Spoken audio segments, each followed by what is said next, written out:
Bueno, dale, muchas gracias por la invitación. Un placer presentar acá y aparte está buenísima la iniciativa, así que muy contento. Voy a presentar un paper que bueno, está en elaboración, así que muy bienvenidos los comentarios. Un paper con dos coautores, con Patricio Rodríguez del Departamento de Research del BID y con Raimundo Undurraga. Obviamente en 15 minutos voy a en medio que evitar casi toda la parte metodológica, la voy a mencionar medio por arriba, después si quieren discutimos un poco de eso. Pero déjenme empezar con un poco de motivación, tratar de convencerlos que es relevante lo que estamos estudiando, que es básicamente migración y formación de beliefs o de actitudes. Y digo, no sé, en los últimos 10, 15 años hay como un gran crecimiento de la literatura. Yo en economía y también en ciencia política, básicamente mostrando que, bueno, más allá de todos los efectos que ya sabemos de la migración, efectos económicos en el mercado laboral y en precios y demás que ya sabemos de la migración, hay un impacto potencial importante que es esto de que cuando hay así movimientos masivos de migrantes, suele haber algún efecto en la formación de actitudes y de creencias y demás. Y en particular en los últimos 2, 3 años vemos así consistentemente que, de nuevo, después de estos shocks migratorios repentinos, lo que empieza a pasar es que hay, digamos, cierta resistencia, hostilidad, prejuicio, como lo quieran llamar, de las poblaciones locales, que muchas veces tienen efectos en variables de comportamiento que son relevantes, ¿no? En preferencias políticas, en resultados electorales y demás. ¿Sí? Ahora, cuando uno piensa como las hipótesis de por qué la migración puede causar estos cambios tan fuertes, porque las magnitudes son grandes, digamos, en la formación de beliefs y en la hostilidad y prejuicio, hay un candidato obvio que es el crimen. ¿No? Digo si uno piensa que hay un efecto causal, ¿no? Digo que la migración induce efectos causales en crimen, entonces, bueno, no es tan difícil pensar en el último paso, que es lo que finalmente vemos. Ahora, cuando uno mira la literatura de migración y crimen, que a esta altura yo creo está bastante establecida, los efectos en general de migración y crimen son nulos. ¿Sí? Bueno, digo en general, obviamente depende del caso, es muy contextual, ¿no? Digo, los migrantes, si es muy difícil, por ejemplo, sacar permiso de trabajo y demás, obviamente puede haber un efecto y demás, pero en general son nulos y cuando no son nulos son muy chicos, con lo cual, digo, pareciera que no es tan consistente con esa historia. Entonces, un poco lo que hacemos en este paper y la hipótesis que tratamos de explorar y lo que tratamos de mostrar es que aún en los casos donde la migración no induce efectos reales, efectivos en las tasas de crimen, aún en esos casos puede empujar o puede generar lo que nosotros llamamos crime-related concern, que es básicamente ensanchar lo que la literatura llama el gap entre percepción y realidad, y eso podría ser una parte de la historia que explica digamos, estos resultados tan consistentes en hostilidad, prejuicio y demás. Así que, básicamente, lo que les voy a mostrar son cuatro, o lo que mostramos son 4 o 5 resultados que se los voy a resumir, que son básicamente los siguientes. Nosotros trabajamos en Chile, que ahora, bueno, los voy a mostrar porque creo que es un contexto particularmente relevante, y lo que documentamos son resultados, digamos, efectos sistemáticos en dos o tres puntos. En primer lugar, vamos a, de nuevo, documentar sistemáticamente que los shocks migratorios afectan o generan preocupación, digo que la gente cambia sus beliefs y sus actitudes frente al crimen, se asusta, básicamente. Le vamos a mostrar que esto tiene un efecto de comportamiento, no solamente se asusta, sino que actúa en consecuencia. Tenemos, digo, datos básicamente de inversión o de comportamiento en prevención, de instalar alarmas, comprarte armas, comprarte un perro de seguridad. Bueno, la gente cambia su comportamiento de acuerdo a esta nueva idea que tienen sobre la probabilidad de ocurrencia de un crimen. Y finalmente lo que mostramos es que estas preocupaciones, estos comportamientos no parecen estar fundados digamos, al menos en los resultados del crimen, porque consistente con una literatura bastante grande, vamos a documentar efectos nulos, bastante precisos, en todos los tipos de crimen, ¿sí? Con lo cual no hay efecto de crimen. Esa es como la primera parte del paper. En la segunda parte del paper tratamos de explorar un poco los mecanismos y tratar de entender por qué, si el crimen no aumentó, la gente piensa que sí, que es lo que genera que se ensanche, digamos, este gap. Y ahí, digamos, exploramos diferentes alternativas que descartábamos y básicamente nos quedamos con una que es los medios. ¿Sí? Y mostramos, de nuevo, con datos que scrapeamos bueno, de contenido de artículos y de captions de televisión, que efectivamente los crímenes de migrantes tienen una desproporción en la cobertura en comparación con los crímenes de no migrantes, con lo cual tal vez haya una explicación por ese lado. Déjenme brevemente comentarles un poco el contexto de esto. Como les decía, esto es Chile, contexto que creo que es muy relevante, básicamente porque pasaron dos cosas en los últimos años. Una es que creció así de forma brutal la proporción de migrantes, bueno, de habitantes no nativos. Digo, acá presten atención si quieren solamente a las barras, que es lo que tienen a la derecha, que es básicamente, perdón, a la izquierda, que es básicamente la tasa de migrantes sobre la población de los censos. Esto era históricamente 1,5%, 2%, y de 2010 a 2018 pegó un salto que se fue a esta altura casi a 6%, con lo cual fue un crecimiento muy masivo, muy rápido. Y por otro lado cambió la composición de la migración, de repente mucha más gente de Haití, mucha más gente de Venezuela, con lo cual, tanto cualitativamente como en términos digamos, de la magnitud del shock, parece un contexto relevante para entender esto. Lo que usamos es básicamente, bueno, datos de muchos lugares, pero las dos fuentes de datos principales son lo que tenemos como a la izquierda, que son los outcomes, que básicamente salen de una encuesta bastante buena, bastante extensa, que se cubre, no sé, algo así como 90% de la población urbana de Chile, que básicamente es una encuesta de victimización y de percepciones. Entonces ahí sabemos qué piensa, digamos, qué beliefs tiene la gente sobre el crimen y qué le pasó efectivamente, o sea, qué crímenes sufrieron. Y del lado derecho, la migración es básicamente data administrativa del Departamento de Estado de Chile, que tiene datos muy a nivel individuo, de qué individuo viene legalmente al país, el género, en dónde se establece, la educación y demás. Estos datos potencialmente tienen problemas. Uno que ustedes estarán pensando seguro es, bueno, ¿qué pasa con la migración irregular? Bueno, después discutimos de eso, ¿no? En el paper un poco lo mencionamos, pero básicamente estas son las fuentes de datos que vamos a usar. Métodos, de nuevo, no me voy a adentrar tanto en esto, seguimos el estándar de la literatura, tenemos básicamente dos formas de medir esto. Una que posiblemente no deja o no nos da una interpretación causal, y otra que sí. Miramos primero, hacemos básicamente un two-way fixed effects a nivel municipio y año. Lógicamente el parámetro ese, que posiblemente no sea causal, porque bueno, hay algo muy evidente, y es que los migrantes se autoseleccionan, y posiblemente se autoseleccionen geográficamente en lugares que están creciendo, con lo cual eso posiblemente no sea un efecto causal.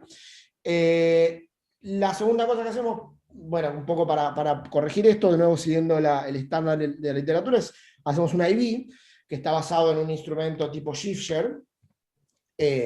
Para los que no conocen, bueno, no me meto tanto, pero los que no tienen tan en claro los instrumentos Shift-Share, conceptualmente es algo muy sencillo. Uno tiene un shock migratorio común, que viene de algo ajeno, exógeno a Chile, no sé, de repente Venezuela entró en crisis y un montón de venezolanos se van a todo el mundo, inclusive Chile.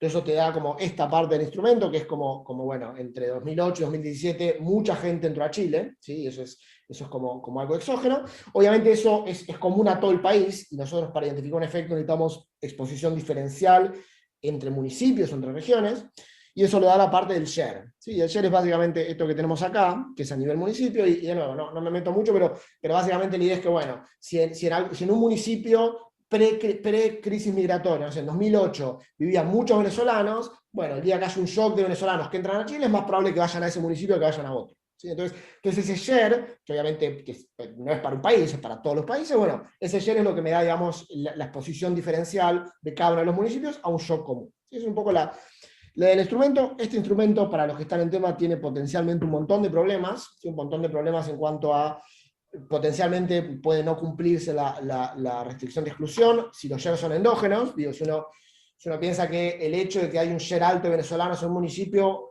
influye al crimen, o venía influyendo al crimen, a la tendencia del crimen, independientemente de lo que pasó después, bueno, eso sería un problema.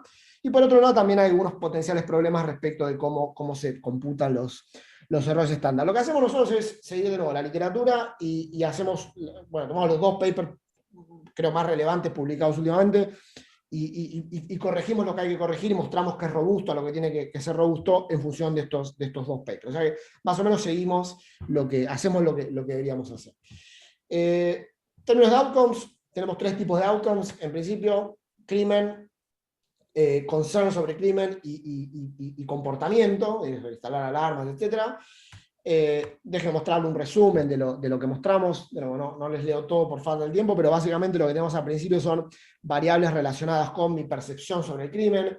Bueno, si pienso que el crimen es mi primera preocupación, sí o no, si pienso que el crimen está afectando mi calidad de vida, si me siento inseguro, si pienso que voy a ser una víctima. Bueno, todos esos son básicamente los que vemos al principio. Si pienso que el crimen está subiendo, es casi consistentemente positivo en casi todos, no en todos, pero hay, digo, en general cuando uno hace digamos, cuando analizamos, digamos, el conjunto, en general hay como un aumento bastante robusto y significativo las percepciones de crimen. La segunda parte es esto que tenemos acá, que son, bueno, índices de inversión en protección. Este es un índice, por ejemplo, que mide la inversión en seguridad de mi casa, alarmas, rejas, etcétera, positivo y significativo. Y este es un índice que mide acciones coordinadas con vecinos, si contratamos un policía para la cuadra, etcétera, también significativo. No encontramos efecto en comprarse un arma, lo cual parece razonable, porque es un caso es un poco extremo y aparte digamos, tiene un baseline muy bajo, ¿no? Pero en general, digo, el resultado general es que tenemos,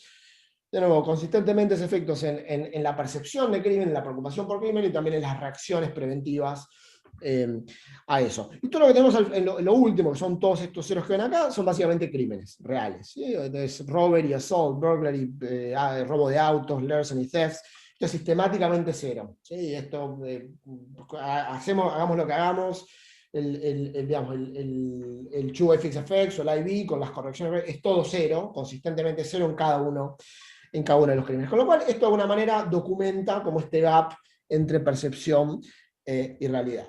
Esa es como la primera parte del paper, ¿sí? Tratar de documentar que efectivamente pasa algo con las percepciones que no acompaña lo que pasa en la realidad.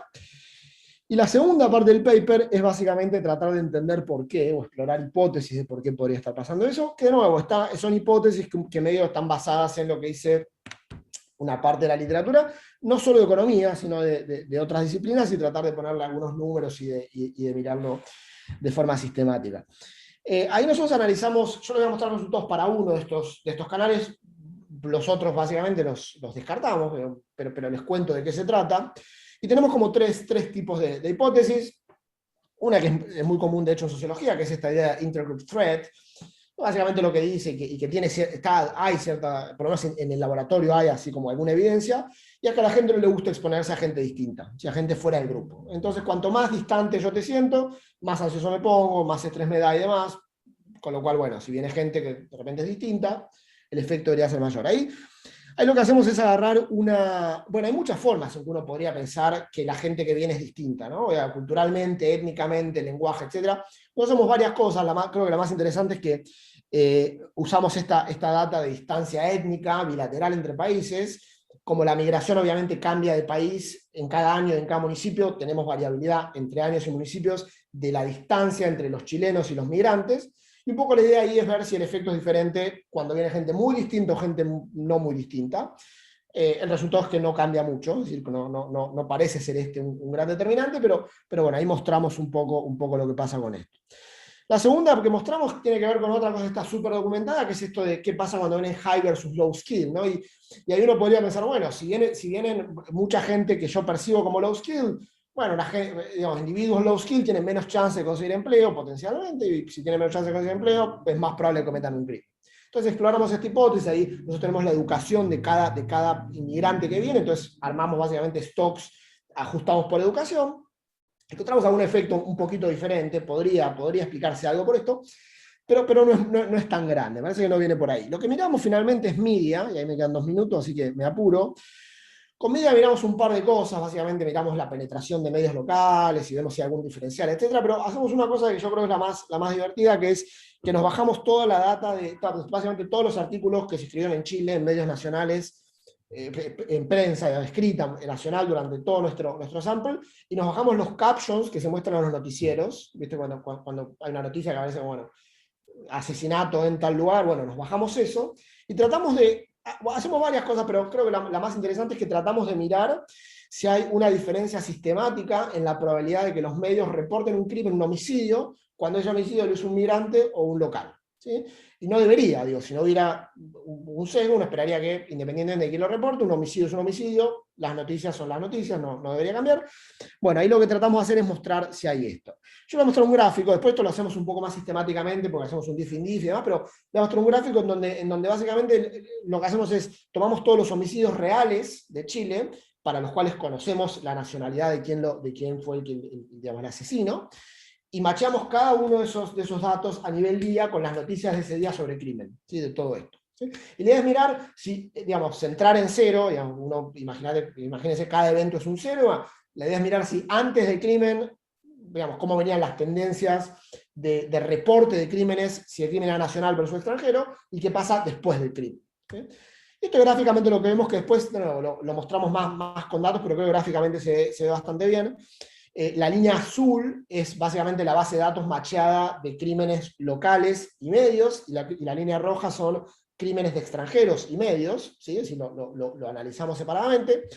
Antes del momento en que se conduce el crimen, se comete el crimen, no pasa, digamos, parece que está todo muy parecido, digamos, no es que hay hace una desproporción en la frecuencia de noticias, que es lo que tenemos acá en el eje de la CID, cuando el crimen lo comete un migrante. Bueno, después de que comete el crimen, efectivamente pareciera que se empiezan a separar las líneas, especialmente en los primeros días, y el total de noticias referidas a crímenes después de que el migrante fue el asesino, parece ser mucho más alto que el total de noticias, que la frecuencia de noticias de cobertura de crímenes cuando el asesino es local. ¿Sí? De nuevo, acá esto es un poco subjetivo, después en el descriptivo mostramos que efectivamente hay un efecto significativo, que es algo así como 2 noticias más, de una base de 30 y pico, de 20 y pico, con lo cual efectivamente los medios parecen contribuir a sobre reproducir este tipo de noticias de forma desproporcionada. Entonces ya me estoy quedando sin tiempo, termino acá. Básicamente lo que documentamos es que la migración masiva genera que se ensanche el gap entre percepción y realidad de crimen, y mostramos algún resultado consistente con los medios sobre reportando este tipo de crimen. Creo que llegué justo a tiempo, tal vez un poco rápido. Cualquier pregunta, bienvenido. Y de nuevo, muchas gracias por la invitación.